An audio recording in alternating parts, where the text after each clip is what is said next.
Shay Renee. So let's just get into it, shall we?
What's up, y'all? It's your girl, Shay Renee, and we are back to talk about all of the B Simone drama, okay? So, y'all, lately, B Simone has been all over the internet, and people have, from her friends to colleagues, have been complaining about sis, and people have had their opinions in the comments. So, we're going to go down a lane of all of the foolishness with B Simone, but foist. Why did I choose this topic? I don't know if it's my journey to 40, y'all, but I've had my share of fake people in my life, okay? And B Simone, to me, she triggers that for me. And that's just my personal opinion, but I also feel like some people deserve a little bit of grace. So before we get into it, I just kind of want to discuss, relationships with friendships as people start to roll in. I want to discuss how relationships can change. People change as their life goes along. Okay. B Simone, from my understanding, she was a waitress. She, did all the things to build herself up and get into Hollywood. She's now a comedian slash podcaster, doing all the things. Okay. But she has some very interesting views on how she handles her personal relationships in her life. We've seen her over time not lose, but she lost one of her closest friends, but is now seemingly in an interesting situation with her current friend that she recently did a podcast with. So I just kind of want to look over some of the things that people have discussed and just kind of get y'all's opinion on it. So as we wait, we're going to wait till we get to about the 5-minute mark to get started. So thank y'all so much for watching. Also, later on, I will be doing a separate video. I don't know if it's going to be pre-recorded or live. A lot of y'all had a lot to say about my thoughts on Rashida from Divorced Sisters, my review that I just recently did with my husband on Divorced Sisters. So just quickly to share about that, if any of you are new here, I've been married for 12 years and me and my husband have been together for 22 years. So we've had our challenges with communication. So just to give you guys some insight on what we're going to talk about when I go over why I have my position with Rashida. I have been in somewhat Rashida-like positions, but I had to learn that the anger is not more important than the communication. Sometimes we elevate being angry and, proving our point over really just understanding what we're the foundation of what we're really trying to craft here, or to continue to build solid ground on, right? And when you're in a not successful, but when you're in a relationship with your partner, you can't just think about yourself all the time. And sometimes, listen, marriage is a very unselfish act on its own. It's a very unselfish act. You promise to, for the rest of your life, give of yourself unselfishly to another person. And that goes back and forth. So with the situation with Jefferson and Rashida on Divorced Sisters, I really want to kind of dive deeper into that so that we can, somewhat gain a better understanding of why I feel the way that I feel. Now I saw that there are a lot of people that agree with me as well. So I'd be interested to see what the difference and characteristics are of my subscribers that kind of feel like I do. Are they married? Are they in long-term relationships? Have they had challenges with communication in the past and overcome them? Are we sharing everything with our partner? Are we giving them the tools to properly be equipped to be there for us, right? Are we communicating our faults? Are we sharing, our inefficiencies or the things, prior to anger, right? Are we consistently talking about these things? Are we making it a priority? So I don't want to go too deep into that, but we're at the 6-minute mark here. So let's get started, y'all, shall we? So B Simone, this kind of sparked recently because B Simone did a podcast with her friend, and her friend was, being very open-minded, sharing how she had recently, and I must say this because I actually watched the entire podcast. So y'all, I'm gonna say this. As a person that watched the entire podcast, I learned a lot about B Simone that I'm like, ooh. And I used to watch the Know For Sure podcast that she had with her friend Megan. So let's just start out. Interestingly enough, people are saying Kevin Samuels, of all people, predicted B Simone's downfall years ago. Let's watch and see what Kevin Samuels said, the late Kevin Samuels. Let's look.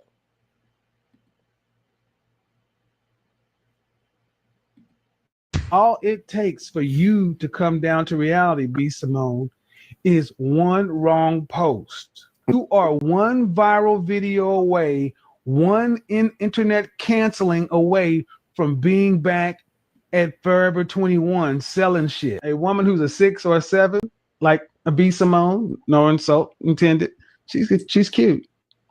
She ain't fine, she's cute. B Simone, Jill Scott, like that in the face.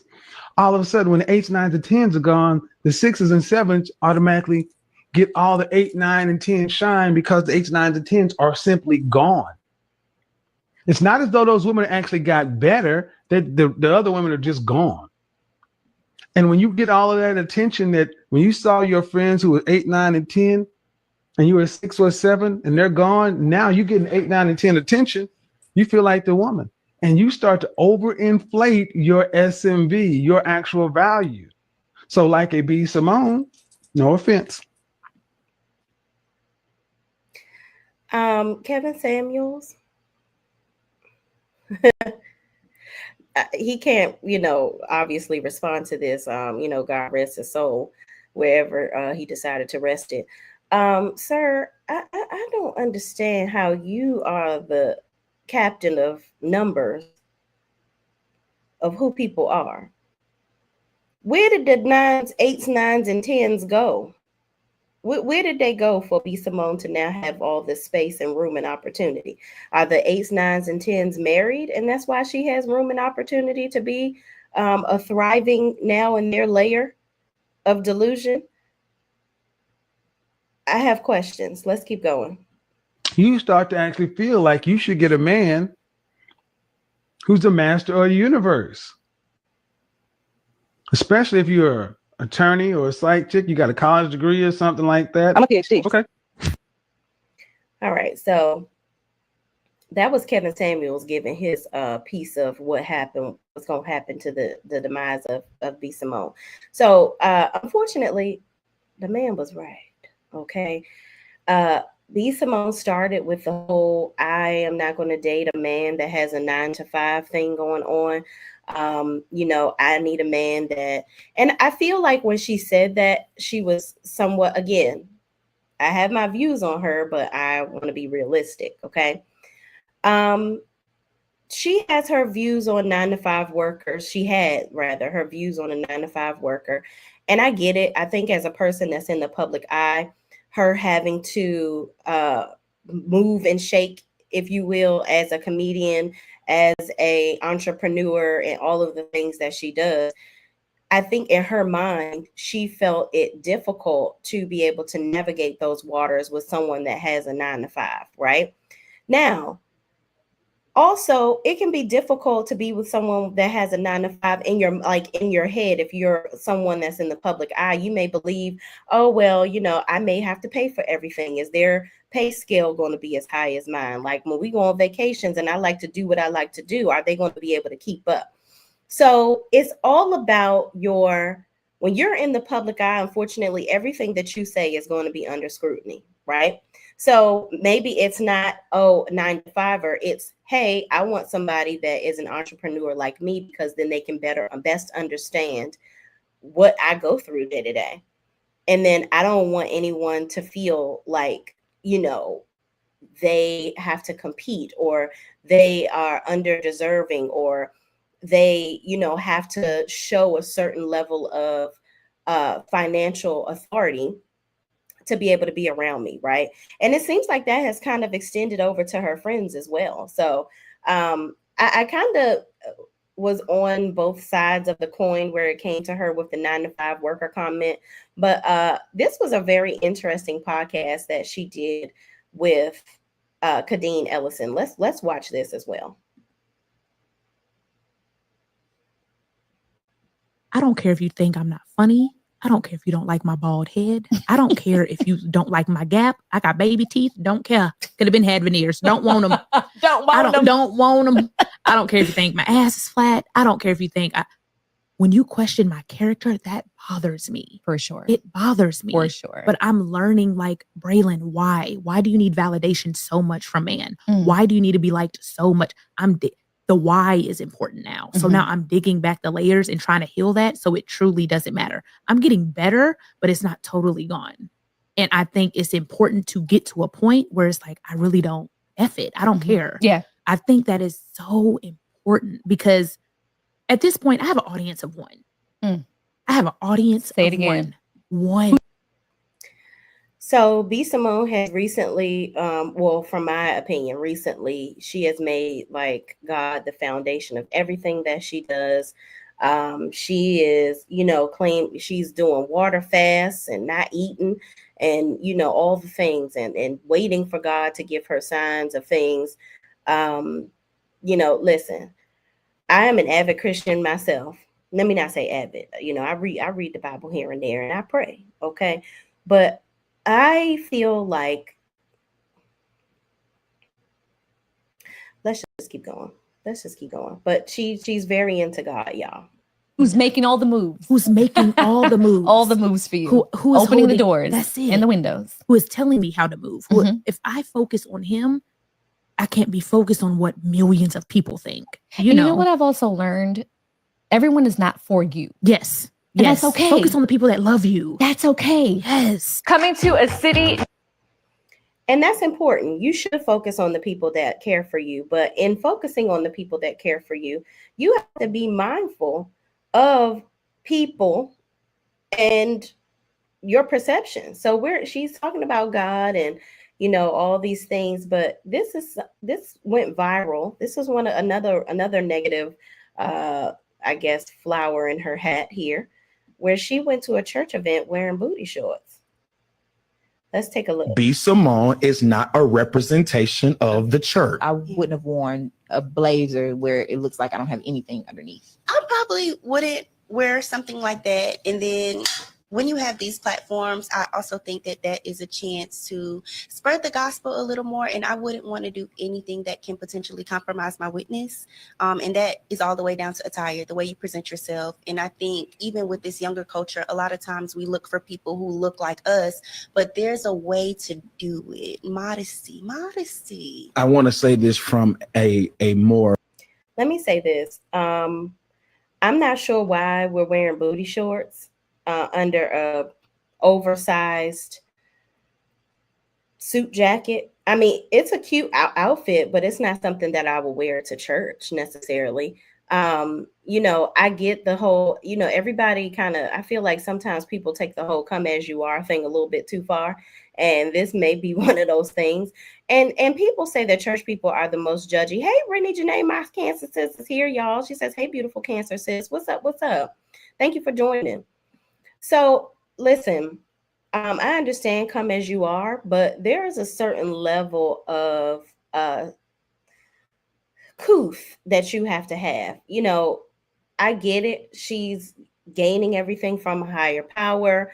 You know, she's trying to shift her image, but at the same token, know where you're going. You got to know your audience. And this is probably not the outfit I would have worn personally, but let's listen to what this gentleman has to say. Or seasoned perspective. Anytime we start saying what I'm not going to do, I, the more I say I, the less I'm concerned about him. You can tell when we are immature or we're not learned or we're not seasoned in the faith when everybody is talking about what they're not going to do. And I want to keep my authenticity. And every time somebody is saying I, then you have to question, well, what part of your ministry is about him? Holy Spirit will talk to you while you're in the closet. Don't wear this. Yes. Holy Spirit will say, hey, put that on. Holy Spirit will say, you don't want people to be distracted. And I agree. I think that, you know, when we talk about hearing signs from God and God coming to us or whatever, and listen, God comes to people in all types of ways. All right. I've certainly had him come to me in certain ways. And some people may think it's weird or crazy and, you know, question, did that really happen or what? But it's all about you and your relationship with God. But here, we just want to make sure it's not performative where, okay, now we have a relationship.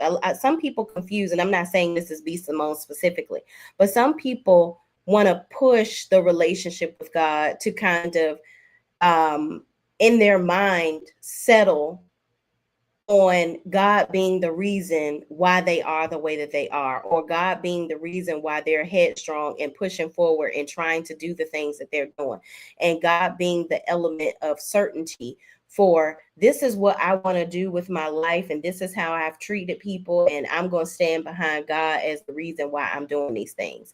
Or, you know, God is elevating me to a certain level, so I need to, you know, act a certain way, or whatever the case may be.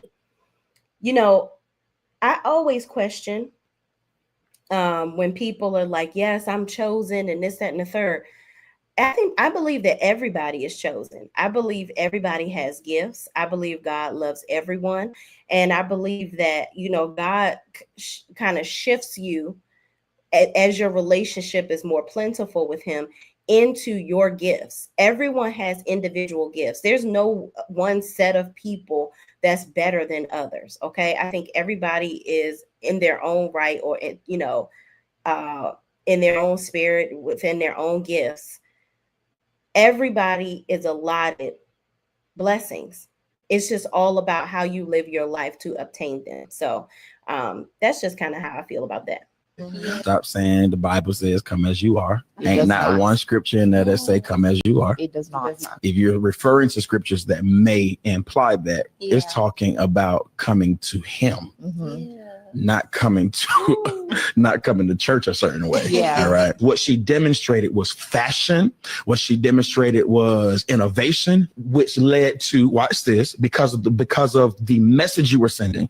That suggests you are cold-blooded immature. You love God, immature. On fire for Jesus, immature. And you can be anointed and have poor character. That's good. And so, yeah, I agree. I think that with this outfit, you know, listen, B Simone ain't nobody's pastor. Okay, she's not a pastor, so we can't expect her to come up here dressed to the nines like a first lady. Okay. However, this outfit would have been cute, just not with booty shorts, honey. But let's move on to the next clip. So let's go down the memory lane of B Simone and her friendships. Okay. Let's look at this clip from her podcast with Megan and how basically it kind of depicts a piece of their demise in their relationship. Let's watch. Oh, this isn't the clip. This is when so B Simone and Megan had a podcast called Know For Sure. Okay. Now, her friend Megan was married. Megan had a child with special needs. Okay. I don't know if she had multiple children, but Megan, for the most part, from what we saw, she was like a superstar friend. Gabby Janice, hold on, let me see what my friend said. Thank you for joining, Gabby. Gabby says, hey, sis, there's a time and place for booty shorts, and church was not a place for that attire. Absolutely not. I did not agree with that. I mean, here's the thing. I understand fashion and all that stuff and trying to, appeal to the younger audience and things. But you, as a public figure, you got to have what many of us call common sense.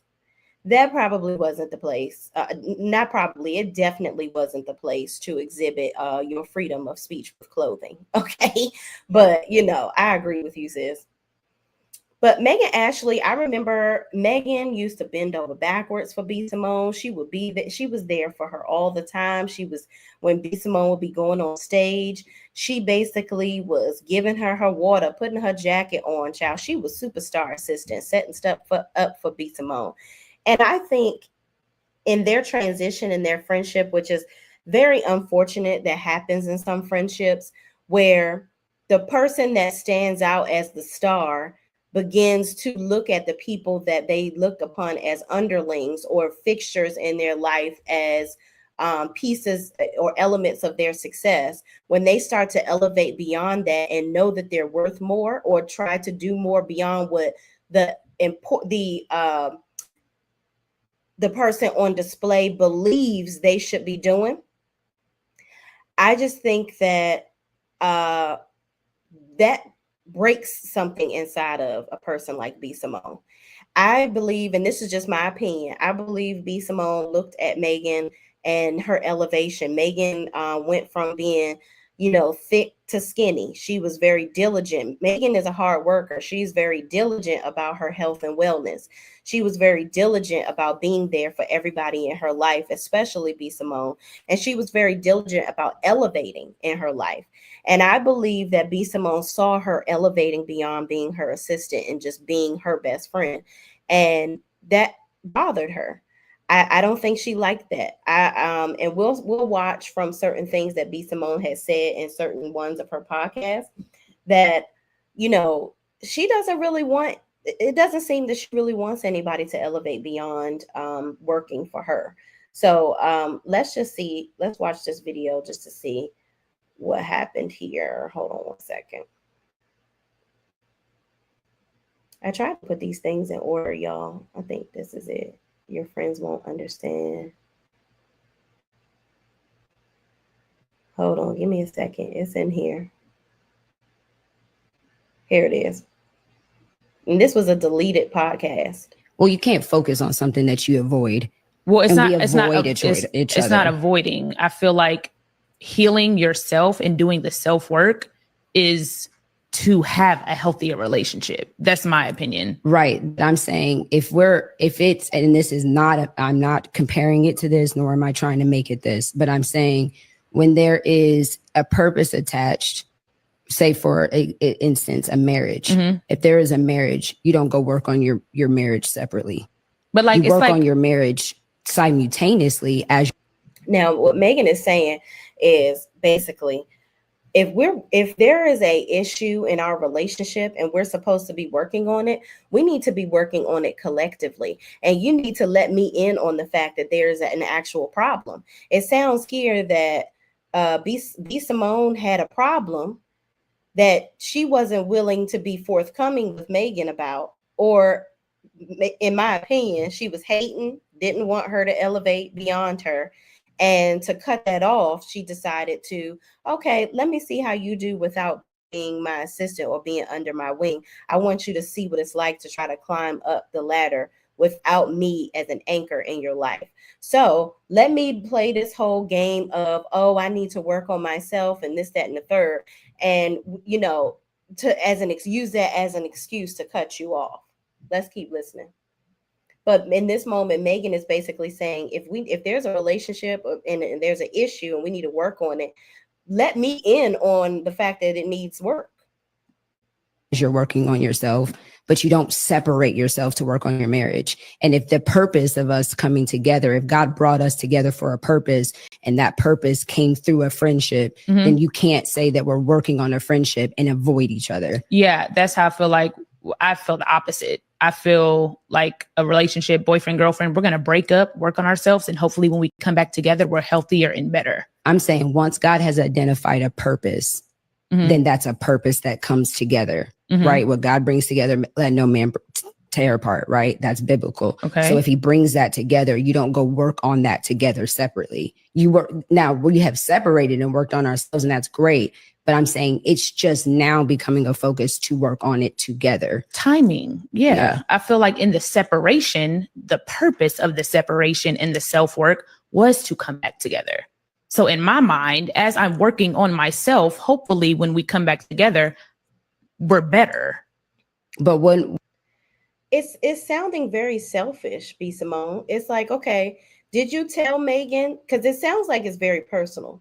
Did you tell her that there was something that needed to be worked on? Did you tell her these feelings that you were having? Did you share with her that you somewhat needed to do some kind of self-care journey on your own, and that, you know, unfortunately, you know, you didn't need her to be a part of it or whatever? Did you have this discussion with her? Because it sounds like she's feeling a little bit blindsided. Like, dang, we had the world together. We were working together. And I could see B Simone. I'm going to be honest with y'all. I think as they were climbing together, she didn't want to be tied to Megan. That's what it was. She didn't want to be tied to her. Like, they were doing the podcast together. Everybody was glorifying how amazing their friendship was, how close they were. But B Simone wanted to be the commander in chief. She wanted to make that separation. She wanted to do it quickly to show the public that, hey, I'm the star player here. She's just my supporting act. When did you feel like that was going to start? Because that only came because our team has brought it up. Like, now it's only a focus because I feel like our team brought it up and they're like, this isn't going to work. Well, you can't focus on something that you avoid. Well, it's not avoiding. I feel like healing yourself and doing the self-work is to have a healthier relationship. That's my opinion. Right. But I'm saying if it's, and this is not, I'm not comparing it to this, nor am I trying to make it this, but I'm saying when there is a purpose attached, say for instance, a marriage, if there is a marriage, you don't go work on your marriage separately. But like, you work on your marriage simultaneously as you're working on yourself, but you don't. I agree. When there's a problem in a friendship, a relationship, a marriage, anything, you know, you have to work on it together. If you're trying to work on it separately, that means you're trying to separate yourself. I mean, that's just what it is in itself. Separate yourself to work on your marriage. And if the purpose of us coming together, if God brought us together for a purpose and that purpose came through a friendship, then you can't say that we're working on a friendship and avoid each other. Yeah, that's how I feel. Like, I feel the opposite. I feel like a relationship, boyfriend, girlfriend, we're going to break up, work on ourselves, and hopefully when we come back together, we're healthier and better. I'm saying once God has identified a purpose. And she's comparing it to a boyfriend and a girlfriend relationship. I would think your best friend, as you claimed Megan was at one point, it's closer, it's deeper than a boyfriend relationship, a boyfriend girlfriend type of thing, where boyfriends, you're intimate with your significant other, right? And I'm sure that she's given intimate thoughts and feelings to Megan, and they've been friends for a very, very long time. So for me, me and my best friend have been friends since we were 5 years old. There's nothing that I cannot come to her and share with her. If I'm having an issue, and we really barely argue, really, because we're so open with one another and we're honest and we're equally supportive of one another. I feel like, again, B Simone wanted to separate herself from Megan so that you see how Megan represented our team, our this, our that. B Simone didn't want it to be an hour, and she didn't want to be honest with Megan and share that with her. She wanted to break off and be B Simone, the captain of everything. Then that's a purpose that comes together, right? What God brings together, let no man tear apart, right? That's biblical. Okay. So if he brings that together, you don't go work on that together separately. You work now, we have separated and worked on ourselves, and that's great. But I'm saying it's just now becoming a focus to work on it together. Timing. Yeah. I feel like in the separation, the purpose of the separation and the self-work was to come back together. So in my mind, as I'm working on myself, hopefully when we come back together, we're better. But when did you feel like that was going to start? Because that only came because our team has brought it up. Like now it's only a focus because I feel like our team brought it up and they're like, this isn't going to work. Well, you can't focus on something that you avoid. Well, it's not not avoiding. I feel like healing yourself and doing the self-work is to have a healthier relationship. That's my opinion. Right. But I'm saying I'm not comparing it to this, nor am I trying to make it this, but I'm saying when there is a purpose attached, say for instance, a marriage, if there is a marriage, you don't go work on your marriage separately. Okay. So I think it's rewrapping. So much to unpack there. That whole breakdown of their relationship was just really sad because Megan, I just feel like this girl really bent over backwards for B Simone. And I just feel like B Simone didn't give that back to her. And it's really troubling in a friendship where you feel like you're constantly there for someone and you're giving your all. I remember when Megan would talk about times where her son was sick and, she has a special needs son. And she's trying to navigate doing all these things, taking care of her son and making sure he has care. And, I believe she even went through a divorce during the time that B Simone and her friendship was breaking up. So she's losing her business, losing her husband, all of this at the same time. And it just feels like, where was the support from B Simone? It was okay when Megan was there in your corner and always had your back and always there for you and doing at your beck and call. But where do we see that you were there for her? How did you support her? And that's what's troubling. Let's listen. This woman talks about how every empath has had a B Simone type friend. Every empath has had a B Simone type of friend, and I'll tell you why. What happens is with the empath, we are able to put ourselves, our feet in other people's shoes. We're able to see how we want to be respected, how we want to be appreciated, looked at, and loved as a friend. So we're able to, I don't like this bridge. So we're able to take a look and be able to place our feet in other people's shoes and be able to see exactly how we would feel if we were in situations. Like only empaths do that.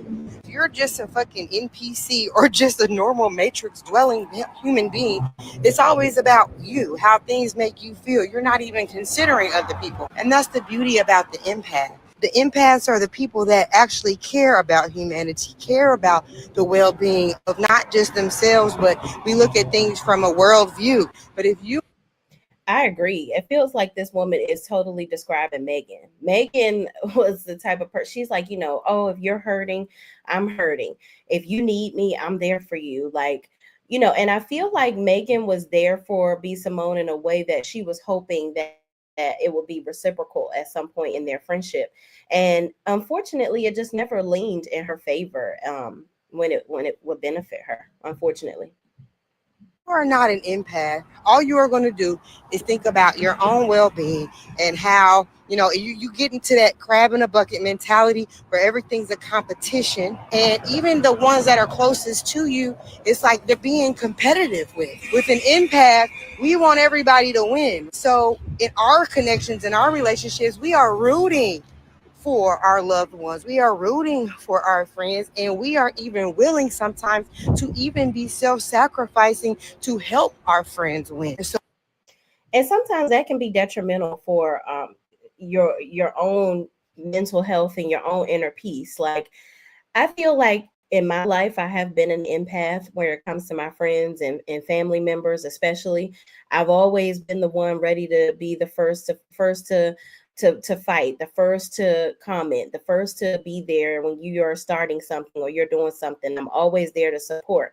But I always felt internally like when I didn't get that same support back from my friends or family members, it really it hurt me. I felt like, but then there's always that piece of mind in the back of your head where you're like, are you doing this because you just want somebody to support you? Are you doing it just because you want to support them and have you don't need a plaque for doing it? And it's a struggle. It's a struggle when you have people around you that are constantly taking and taking and taking, and you're constantly questioning yourself as to, dang, am I, I'm there for everybody else. Is it selfish to want the same in return? And I've learned over my time in my life that it's not selfish. When you give of yourself to others unselfishly, it's okay to expect the same in return. Now, everybody is not going to be like that, and sometimes, always with certain friends, you have to put certain friends in certain pockets, and that's just reality. That's just life. However, when you have people that are very close to you that are obviously taking and taking, and you're not receiving anything back, but they're willingly taking from you, it becomes very draining and stressful. So we assume that we're going to get that same love in return. And it's always so disappointing and sad when people come to this realization that, oh my gosh, they never cared. They were never my real friend. You get into this place where you become sad and disappointed, or you just feel abandoned or left out of situations because you put yourself in a position sometimes to sacrifice your own success for others because of the fact that you wanted to be a support system for somebody else. These same people that you wanted to be a support system from, though, they actually don't have that same energy. So the same people that you'll be rooting for will be the same people that are not rooting for you. Why? Because they're in competition with you. A lot of times you get into these friendships and these dynamics with people and you assume that they are rooting for you just like you're rooting for them. Whole time they're steady plotting in the background because of course they don't want you to surpass them. Of course they don't want you to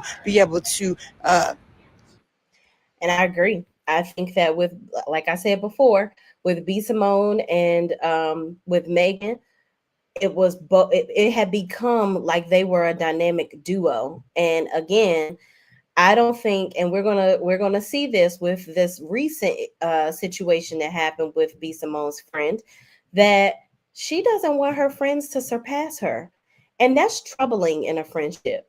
It's very troubling because if I'm coming to support you.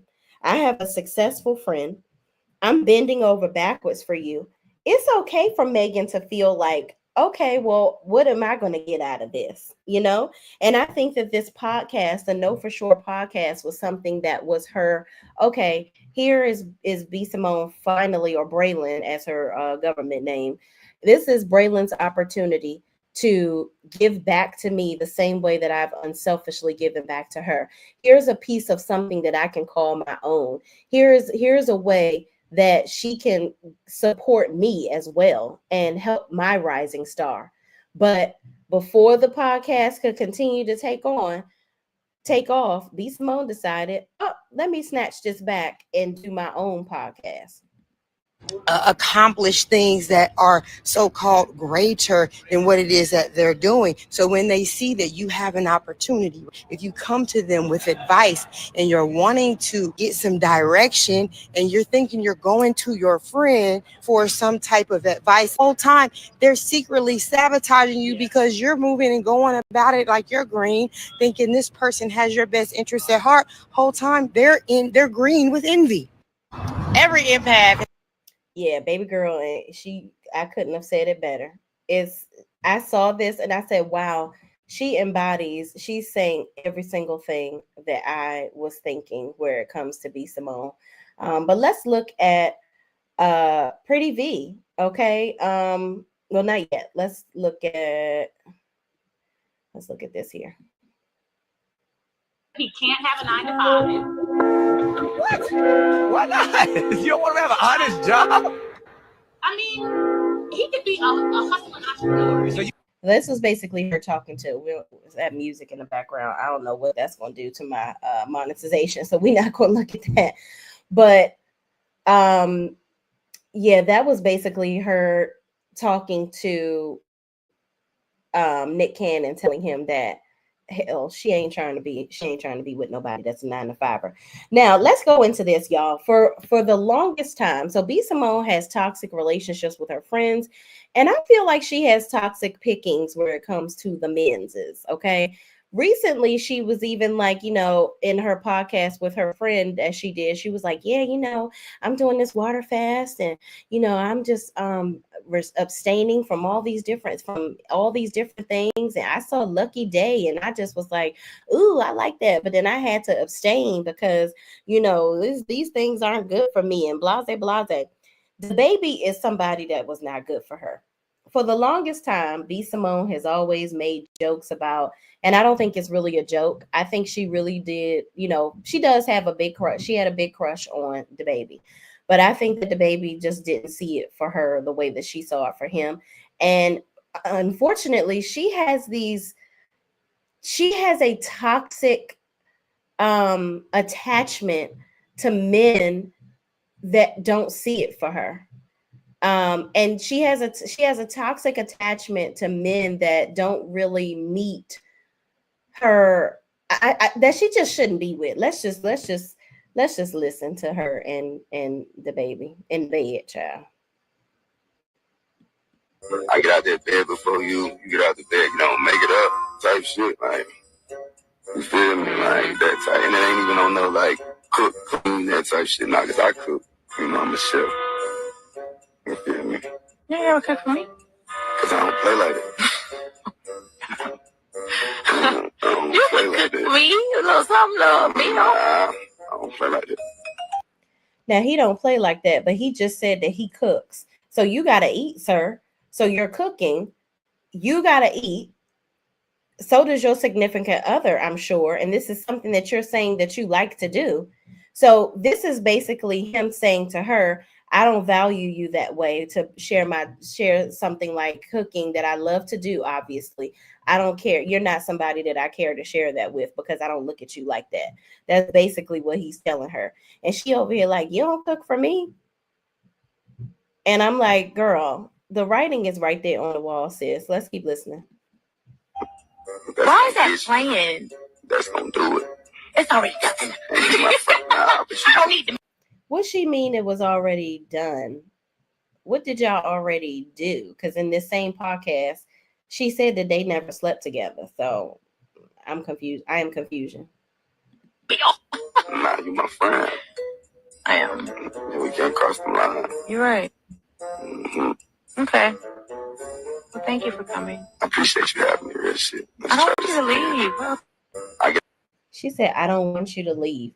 Now you see how she turns into the baby, the little baby voice, the little I'm taking my guard down and I'm smitten by you little thing. He is just so not interested in anything that she got going on over there. But these are the type of men that she gravitates herself to. Like, she looks at men like that as, I guess, a challenge, or if you will. Child, girl. Here's some more of that. Be attracted to each other, but at the end of the day, Nah, see, that's what I don't do.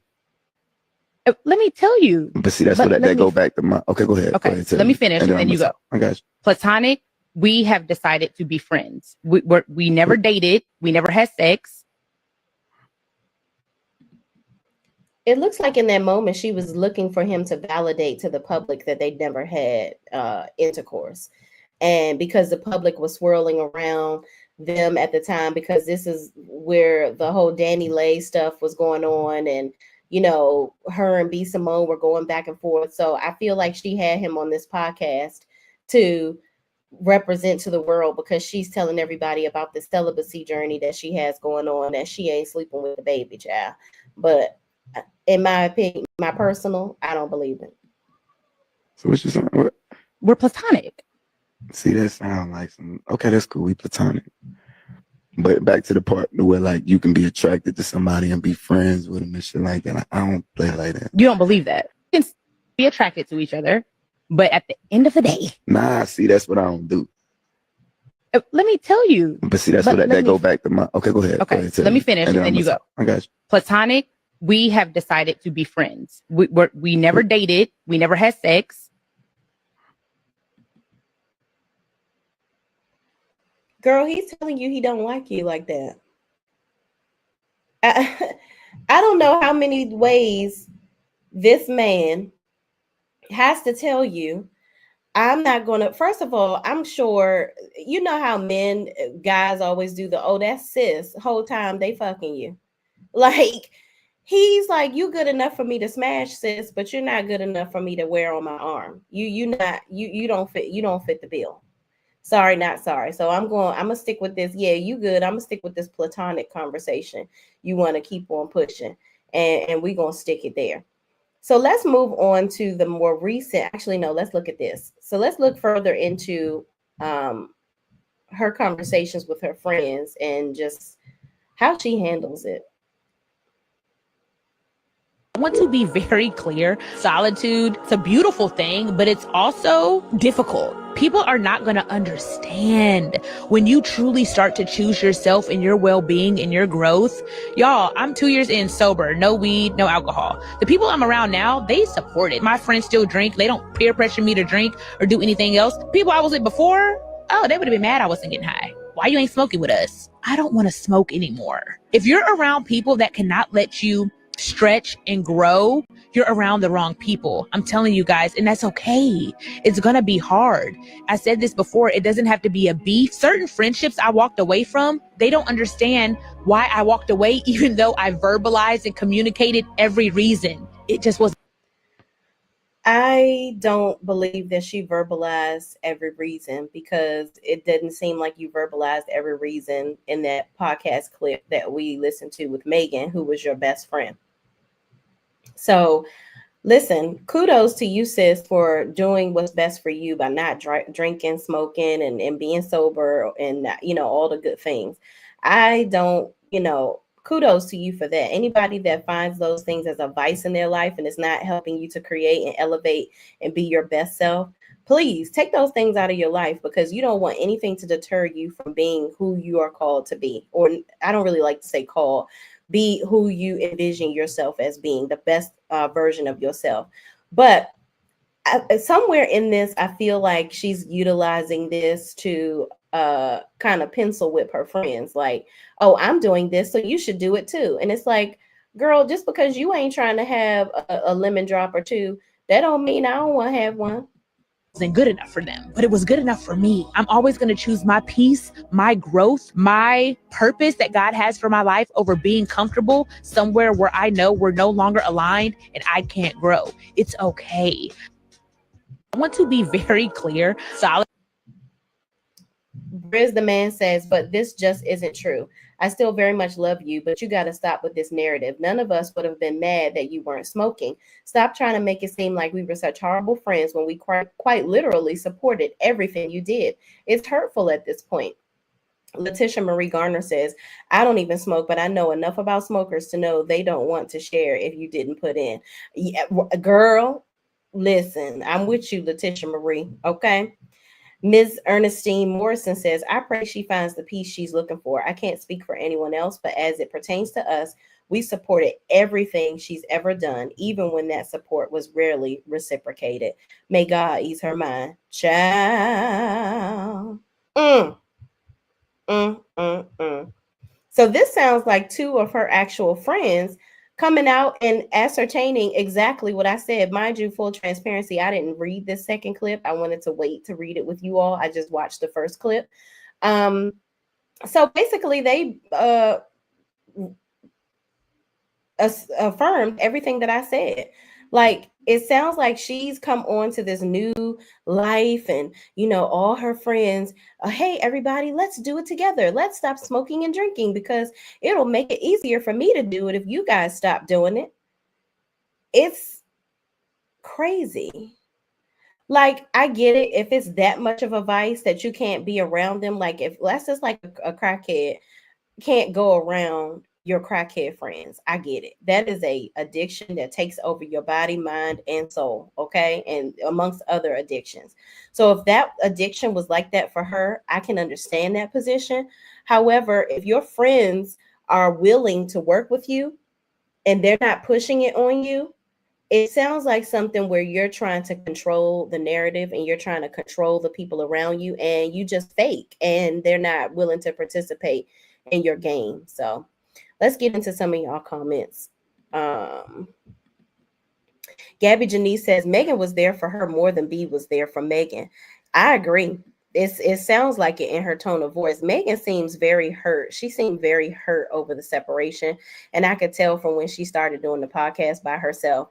My friend is here. Sweet P724 says, hey, Shay and Chad, what's up, sis? How you bees? Thank you for coming back and joining me from earlier. Gabby Janice says, B Simone, hope your meeting went well. Gabby Janice says, B Simone is a problematic friend, and that's why when Jackie O passed, she stopped hanging with the crew of friends. She's only your friend if it's beneficial to her and no one else. I agree, Gabby. I couldn't have said it better, friend. That's what it seems like. And people like that, which only want to use you, good riddance. Sweet P724 says she's saying a whole lot of click, click. See, that's why you my friend, okay? Because you understand. Gabby Janice says, remind you Megan was going through a divorce while her friendship was also breaking up. Yeah.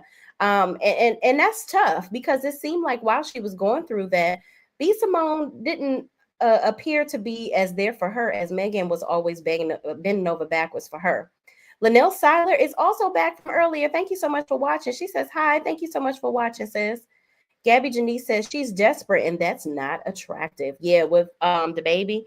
Yeah, it was sad to see during that time when she was just drooling over him. It is too much. But he basically told her right then and there, girl, I don't see it for you. Gabby Janice says the sound of his voice says they did something. Yeah, because it was like both of them were looking at each other like, all right, we talked about this before now. You better tell these people we ain't did nothing, even though we did. Okay, ciao.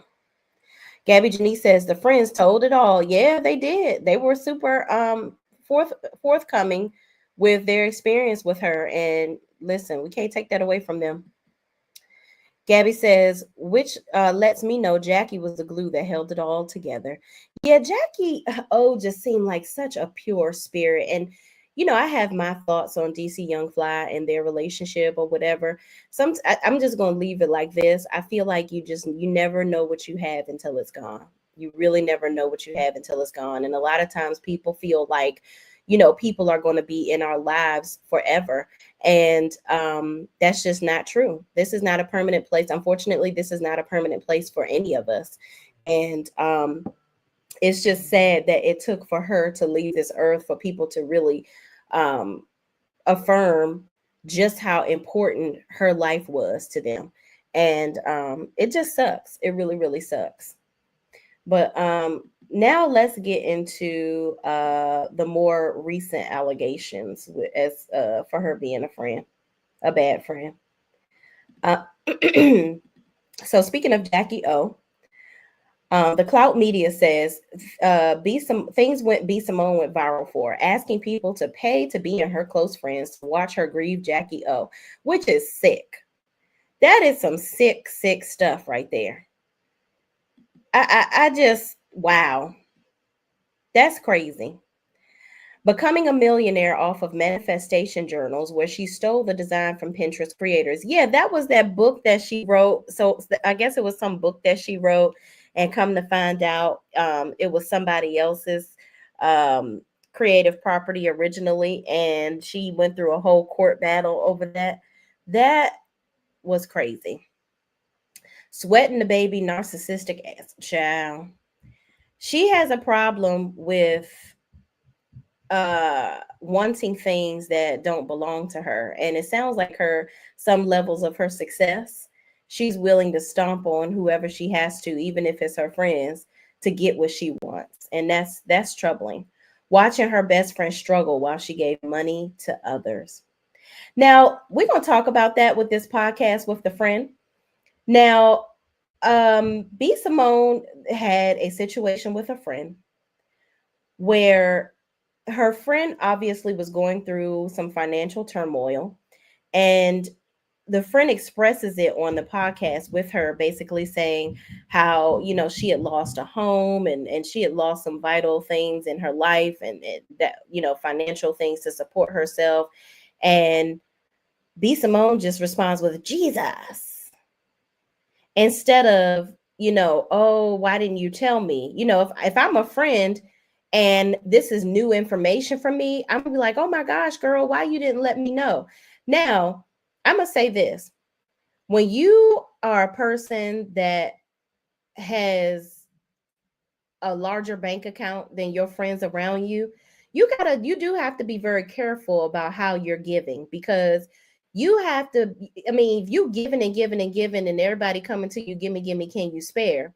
It's like, okay, how am I ever going to how am I going to remain successful and be able to be there for people if I'm constantly being drained? So there's a fine line between helping your friends and being being aware. You know what I mean? Like, it could have been something where with her connections, she could have been like, you know what, I can't financially help you right now, but here's what I can do. Let me, she talks about team in this clip so much. If you are so hell-bent on team and you have all these connections with all these people, try to help your friend get a job where she can make some money and get her out of this situation. Maybe I can't give you $10,000, but I can give you $1,000, and I can connect you with some other people that be willing to donate and do this, that, and the third. There are ways to support people without wholeheartedly coming out of pocket every single time. But let's get into this. Recently, I have this opportunity and I called you and I told you about it. And you were just like, okay. Oh, no, not this one yet. I had to get my car repossessed. Jesus. Everybody thinks that, oh, because you're connected to this person, then your life is just as grand as theirs, or you got it, or they helping you. Baby, didn't have a job, living with my parents, a single mom. All this happened to me this past year. Jesus. And then it's like, to not have resentment in my heart towards you, because I saw you do this for other people. I saw you give a check to somebody to help them through whatever they went. Let me start by saying this, okay? So as a friend, watching you give other people checks and you are being somewhat philanthropic with other people that you don't even know, and I'm sitting here as your friend struggling and you're not there for me, that would hurt my feelings too. And that girl, I could see it in her eyes. She was extremely hurt by that. Now, I did watch the whole podcast, as I told y'all before, and I don't know, it's a lot of holes in this story. I don't know if B Simone let her live with her at some point, because there were references where she was like, oh yeah, you would come home and you were so tired, and I would see you come home and from the water fasting, and you just seemed like you were just screaming for God, like you just really wanted God to give you some answers. And I'm just like, oh, did he give you the answers yet? And I'm like, so did B Simone take the friend into her home? And I feel like if she did do that, this was an important time to actually say that, because girl, you out here on the internet looking crazy. You are by no means obligated to take care of anyone. Everybody's grown, okay? We'll start there. Now that I got that out of the way, let me say this. Of course, I'm the prophet. Welcome to Spiritual Ish. Okay, your number one source for all things prophetic conversation as relates to church culture, Christ, and commentary. Okay? Take note. Now, I see a lot of dialogue about this conversation. Of course, we know this is B Simone. Now, I'm going to probably have to make another part or two as relates to her. Okay, I didn't know he was going to talk that long. But yeah, that clip was very, very troubling. But I feel like there's some holes in there. The fact that the friend is working for her and exposed to all these opportunities that she's getting ready to talk about in this next clip, I'm not sure if it was due to her friendship with B Simone or the hard work that she's done behind the scenes on her own. I'm not sure. There's a lot of things that were left unsaid, and B Simone nor the friend affirmed any of this throughout their dialogue. So I'm still kind of confused. Gabby Janice says DC just did the same thing Nipsey and Diddy did with Lauren and Kim. Wow. Okay, see. Yeah, that's interesting. Sweet P724 says she's a whole liar. Child. It sounds like it, sis. Gabby Janice says it sounded like the friend was working for her for free. I hope not, child. I mean, especially your friend going through this and you not paying her. That's adding to her stressors. And there's no way that I will be working for her for free, knowing that I'm in jeopardy of losing my home. Also, and this is another thing, as a friend, you have to know your limits and you have to know your value. When you have a friend that's constantly taking and taking and taking and saying, gimme, gimme, can you spare to you? And you just don't have any more to give, you have to know when it's time to stop. You have to know when to cut the cord, because people will continue to roughage anything they can get from you until you say no. Nene says, what's up, Nene? Thank you for joining. She says that will always be crazy to hear. Yeah, absolutely. When you're struggling and you sitting right there with a resource that can help you. And then the fact that then I also question, if y'all are so close, why did your friend not feel compelled or feel open enough, rather, to come to you and tell you about this? Because B Simone in this moment is acting like this is the first time she's ever hearing about this. So I also have to lean in B Simone's corner a little bit at that point, because it's like, okay, friend, how can I help you? I'm being condemned all over the internet for this, but how can I help you if you haven't told me what's going on? But then as a friend, what are you doing that's creating an environment where she doesn't feel safe to come and have this conversation with you? Let's watch.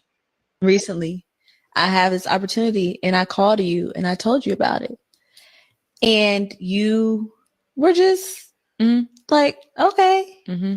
And you called me back. I called her right back, y'all. I was so convicted. I was so convicted. You were like, I didn't like how I felt when you told me that. And I was like, what do you mean? You were like, I don't know what it is. I'm talking this out in real time. But whatever it is, I don't like what I felt. And I said, did you feel jealous? And you were like, I don't think I feel jealous.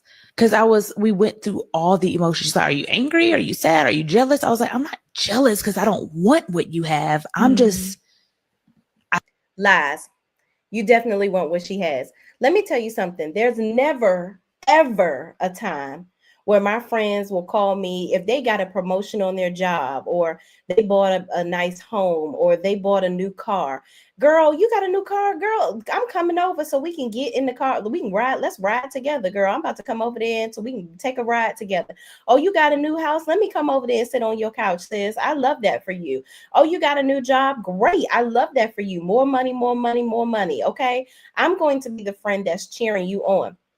I've told all my friends, listen, I want all of y'all to get rich, and I want one of y'all to get a pool in your backyard so I can come over and swim in it, because I ain't never going to be able to have one at my house, mainly because I can't afford it. And two, I live on a hill, so it ain't going to be, I can't get no damn pool here, and it's going to cost too much to fill the ground and do all that thing to make it even. So yeah, I tell my friends all the time, your blessings is my blessings, friend. Okay, we gonna bask and be glad in it together. I'm sad and I'm angry and I'm upset that I'm not doing it with me. Yeah. Like, we're not working together. Yeah. Like, I don't have that. Everybody's success, all of her friends' success doesn't have to be collective. It doesn't have to be where they're doing it together for her to validate their success. It has to be something that they've obtained with her. And that's the only way that she can be excited for them. That's crazy. Y'all, let me tell you something. Anybody that's in my circle, I want to work with you. I want to put you on. I'm putting you in position. I like doing it together. You do. How can we do this together? How can we make money together? How can we build together? How can we grow together? How can we all pitch in together? How can we be millionaires? It sounds like I want you to do better, but I do well, but I don't want you to do better than me. That's what it sounds like. I want to do it together. Yeah. And there was a point in my life where I had that and it was crumbled. So I feel like since that has ended, Why is that crumble? Why is that represented as something crumbling, which is represented as a negative thing? Why is that a crumbling thing? If people around you, let me tell you something. If you're climbing up a ladder and you can't reach down and grab the people behind you and bring them forward, you're not a good leader. Signs of a good leader is somebody that takes the people that are under them and makes them better than them, puts them in position to do better than them. That's a good leader. That's a person that crafts millionaires. That's a person that put people in position to do well. That's a person that's commendable. That season, I've always yearned for it again. But it's just been a season of solitude for 2 damn years. Maybe the longest season ever. The longest season ever. Yeah, it's a season of solitude because you got rid of all your friends by utilizing your addictions to condemn them and to make them feel bad, and you got rid of them. And then you use your grief with Jackie O to make people feel sorry for you so that they can forget about all your foolishness with your friends and how you treated them, so that you can elevate by yourself and forget about Megan and all the shit that you did to her. Yeah. And I think I know that's what it was, but I was so convicted. I called you right back. I was like, that's not right. Yeah. Like, your friend, she just told me she was doing something so bomb, so great. And I was like, oh, okay. Like, I was like, that's disgusting. Yeah. This has to get out of my heart. For sure. Like, what? But if we just did that, nobody's looking. And that's not godly, sis. Not at all. You and your booty shorts. They're for the perfect friend. Man. I just want my friends to be aware and honest. I'm okay if you feel a little jealous. Address it and fix it. Recently, I have this opportunity and I called you and I told you about it. Yeah, I think that's really effed up. It's really, really effed up. Let's listen to also, she said something about Tyler Perry that I want to address.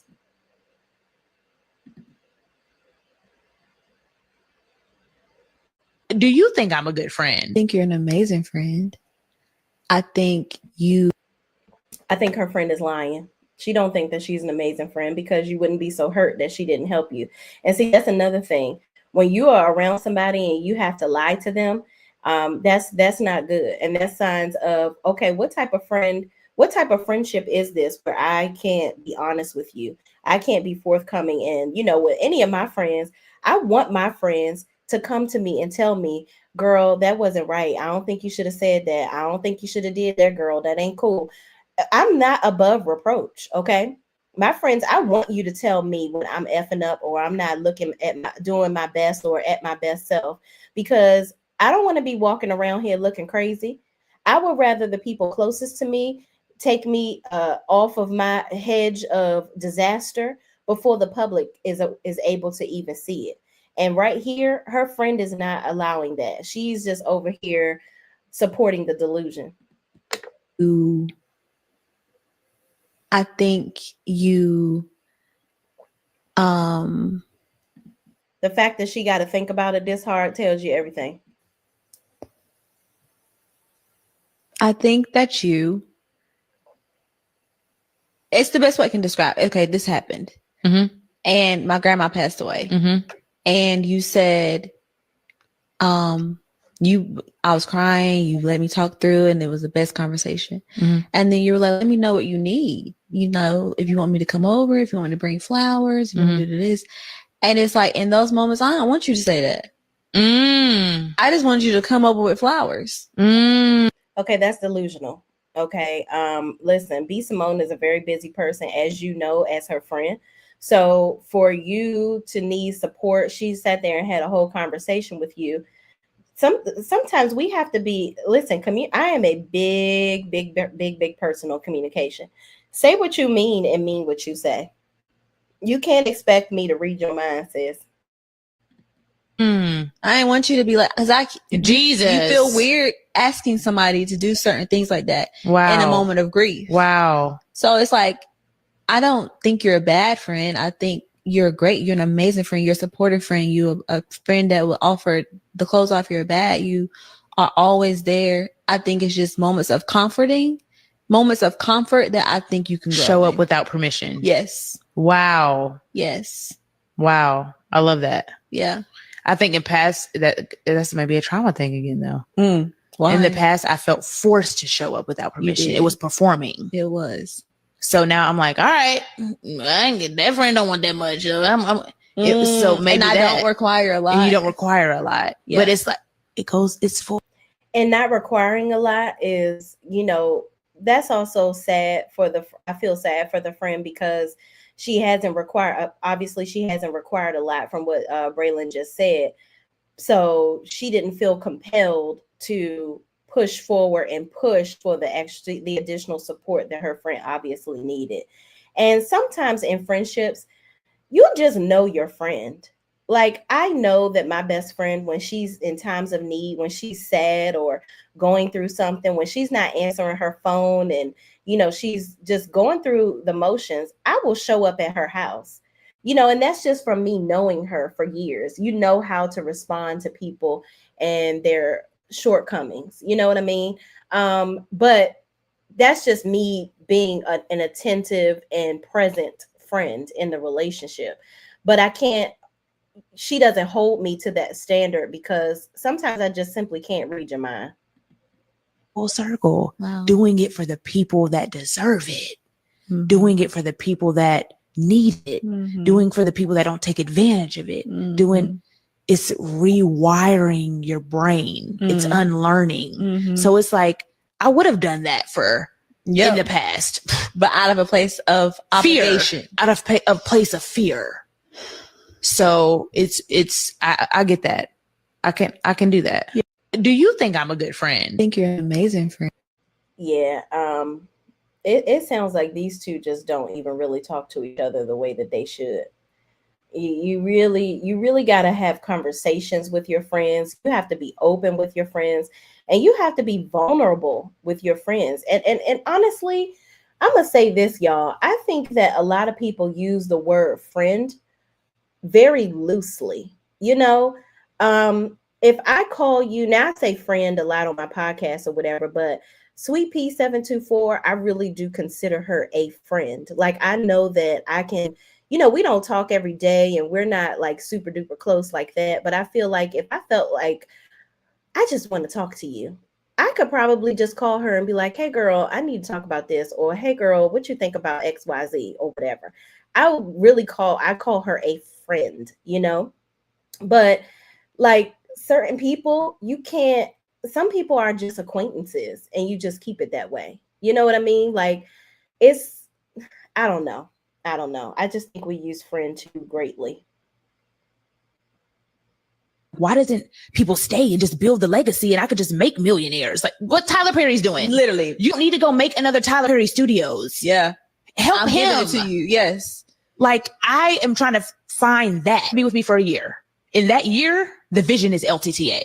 The vision can't be. I don't agree with that. I think we need more Tyler Perry Studios. I think that we have too many people. I think that Tyler Perry is a monopoly right now. And we need other Black creators such as that do the same thing that Tyler Perry does, but at a higher level to do what Tyler Perry does and get a studio and actually nurture talent. Let me say this, and this is not a Tyler Perry bash or whatever. Tyler Perry does amazing things for people in the Black community, but recently he's being called out for some things that he's not doing that are so glamorous in the Black community. People talk about how he pays people more than everybody else and this, that, and the third. It's because he's the only one doing it. And that's where the problem lies. And with this mentality, that is very unfortunate.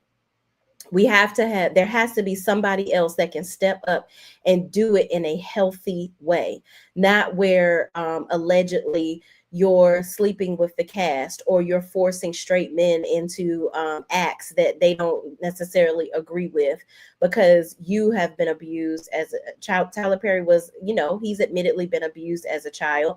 So I feel like some of the things, the practices that people are representing on the internet and coming forth with that he's doing, I think that they are a result of what happened to him as a child. I think that he is unknowingly or I think that he hasn't had enough therapy to look within to see that the things that he is forcing onto other people is actually a result of his trauma from what happened to him when he was going through his abuse as a child. And that's troubling. That's troubling. And for someone to have that much power and to do the things that he's doing, allegedly, right, or what he's accused of doing, I believe that is a direct result of that. So with him being the only one that has this compound of creativity, that is actually a hurtful thing versus a great thing for our community. And again, we can't hide behind the fact that he pays people more money, but you're paying people more money to be subjected to acts that they are, allegedly not agreeing with. So yeah, I think there needs to be more Tyler Perrys, ones that are more, of course, the people that are much more talented, that are going to do things in a much organized manner and in a professional manner, where it's not a quid pro quo. You do, if you do something for me, I'll do it for you type of thing. And I think that he's been created as this pillar of success in our community that we just have to protect.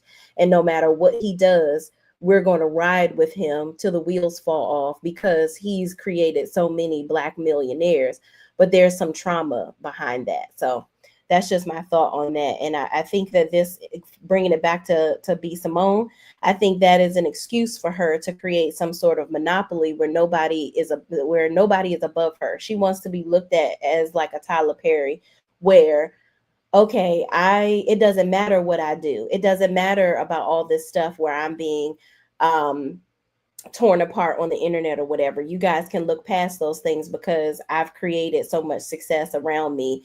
And so all of my misfortunes and foolishness can be looked over. Whatever the fuck you're trying to do, excuse my language, Lord, off to the side. Like, do it after that year then. I want people around because I'm tired of starting over. But see, that's why I think the conversation of team is premature.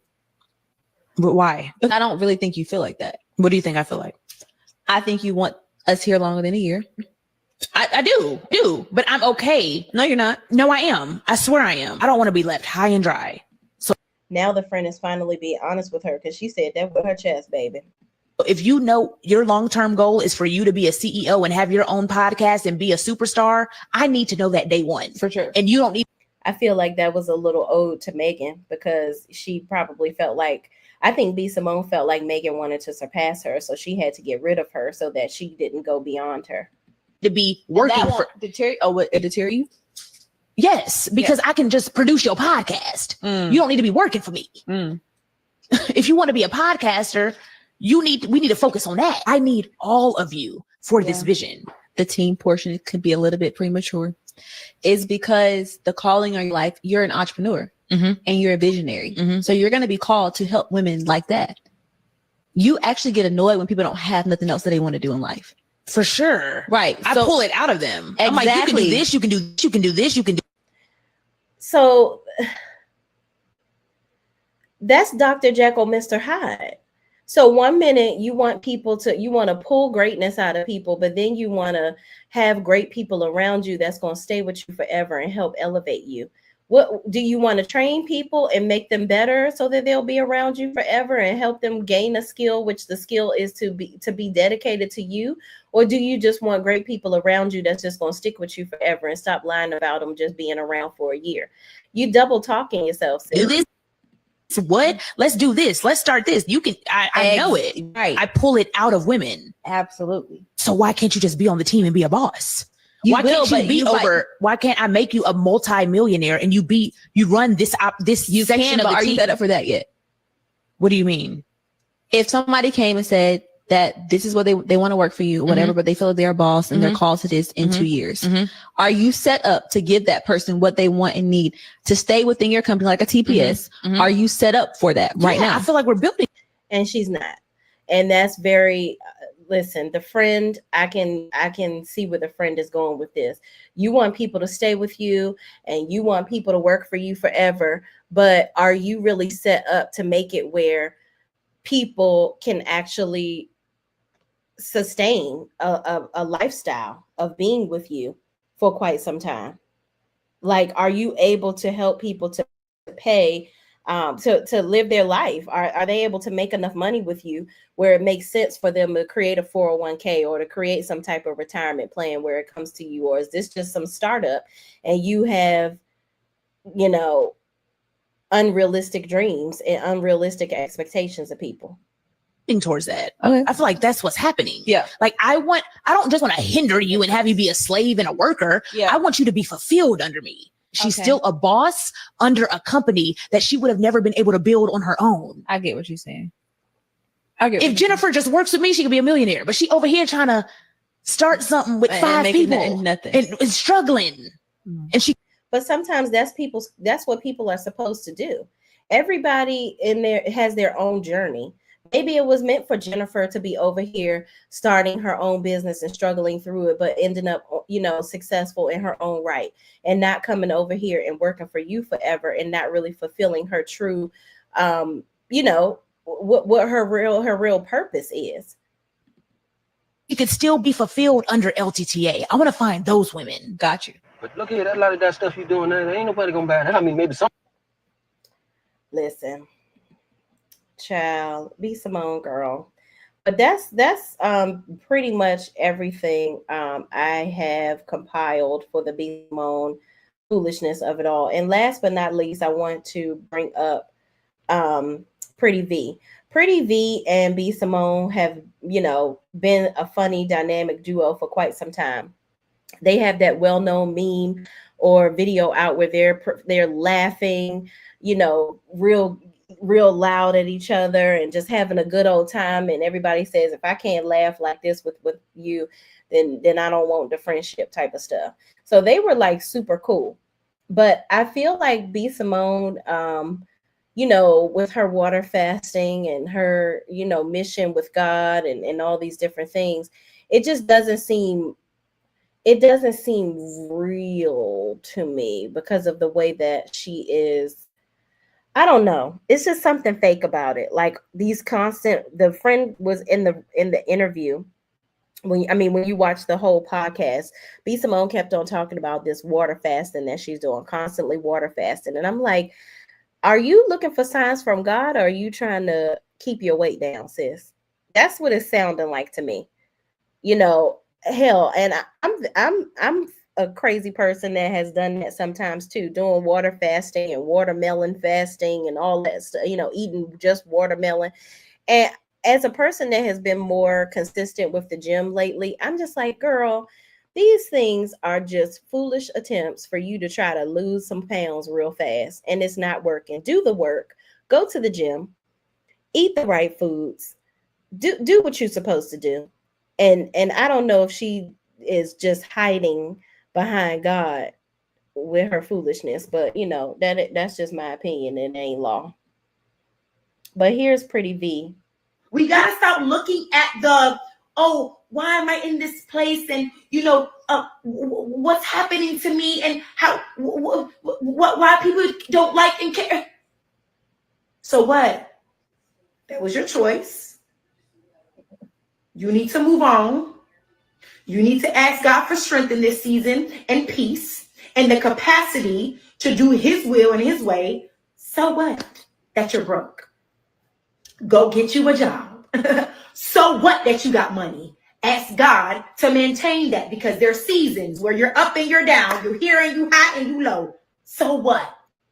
The fact that Pretty V is reading the hell out of her subliminally, from what people, she didn't say B Simone's name, but people are alleging that she's talking about B Simone. But the fact that she on here reading her for her good sis with her hair, you know, pin curled up and this fluffy robe, it is, I find it very funny. If you got some haters. So what that you're creative? So what that you're mad? So what that you're happy? We got to stop caring about the noise that continues to target you. We got to stop looking at the, oh, why am I in this place? And, what's happening to me and how, why people don't like and care. So what? That was your choice. You need to move on. You need to ask God for strength in this season and peace and the capacity to do his will and his way. So what? That you're broke. Go get you a job. Sounds like Pretty V was pretty fed up with B Simone and her fakeness. The last thing I wanted to get y'all opinion on this, where B Simone, it seems like they were on some show together, and B Simone brought up the fact that Pretty V took a poop on her floor or something like that, and or it was a drunken night and she left a little poop on her floor or whatever. And so on TV, she decides to tell everybody about this. So here we are. I know you, so what do I do that's nasty? Oh no, that's not it. Did I not save it, y'all? Oh, here it is. So it says B Simone turned a sister circle into a shade room segment. Pretty V's moment was anything but funny. Next subject. It's still on YouTube. It doesn't matter. Because she my floor. Oh my God. She did. I thought it was an almond, and I was cleaning up, and it was a piece of poop. What happened? Are you serious right now? You know. So at the end of Oh my God. All those ladies are laughing, and Pretty V is smiling, but she looks extremely embarrassed. You to repeat that. It's been on YouTube for 3 years. You're not that mad, bro. You should have to say that. Child, y'all see Maya over there aging backwards and looking like, ooh, y'all gross. It was the size of an almond. It was so gross. Oh. You see how she gassing it? You brought it up.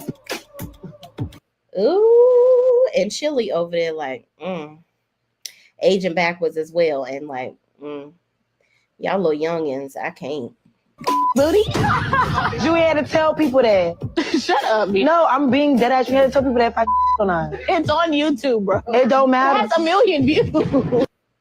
Well, if it's on YouTube, then that sounds like your friend is embarrassed and you shouldn't have brought it back up. And obviously these people didn't know about it. You're on a national TV show sitting next to Lil Kim, might I add. And you're in the room with Chili, Maya. Hell, who else was in there? You in there with some big name people, and you're embarrassing your friend talking about this. Like, it sounds like you need to take you need to take the YouTube video down. And 2, that's embarrassing. What type of friend are you? What happened was I went to B Simone's house and I had to doo-doo. So my thing is I doodled in a toilet bowl, but a little pet came out my booty and it went on her ground. So for her to drag it in front of all that is so embarrassing, y'all. Oh my God. All these legends. This is embarrassing, but I would never do that. I don't do those. Next subject. It's still. Yeah, that when she said next subject before B Simone brought it out, that was the indication that Pretty V was embarrassed. And as her friend, she should have just let it go and she shouldn't have talked about that. But y'all, that is my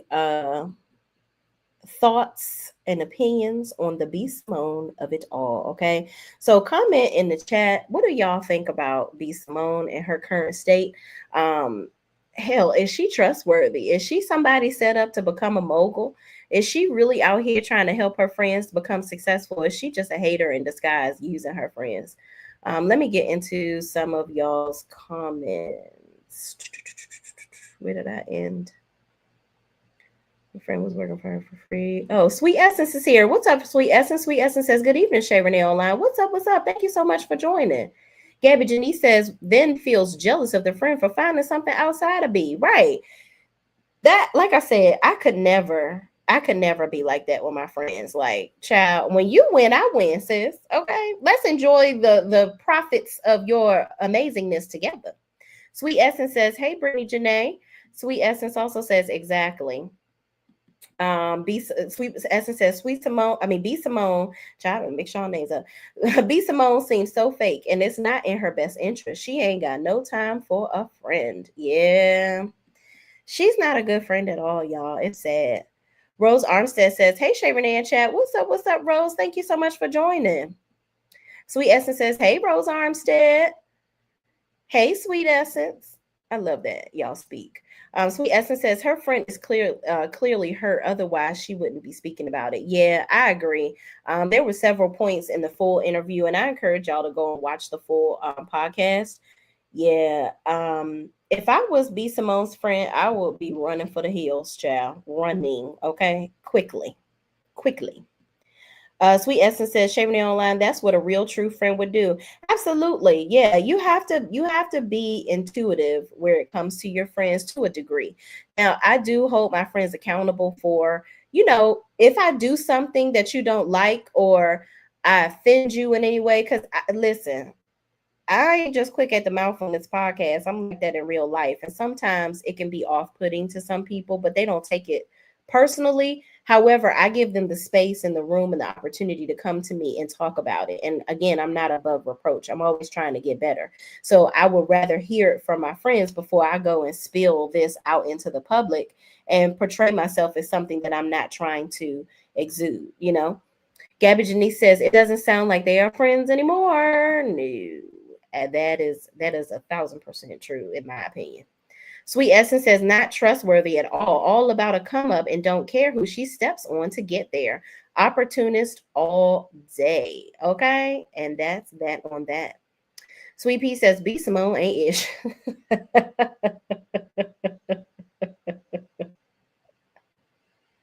I know that's right, sis. Ain't ish. Okay. But y'all comment down below. Thank y'all so much for watching. Please don't forget to like, comment, subscribe, and share this video with anybody else that's thinking about this foolishness with B Simone too. And what say you about the future of her career, child? Because I'm just like, what do we want to see her doing? Do we trust her? I don't. Thank y'all for watching, and I will see you in the next video. Peace out.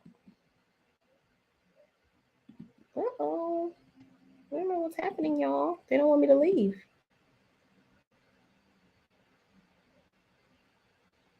Hold on, y'all. They won't let me end the live stream, child.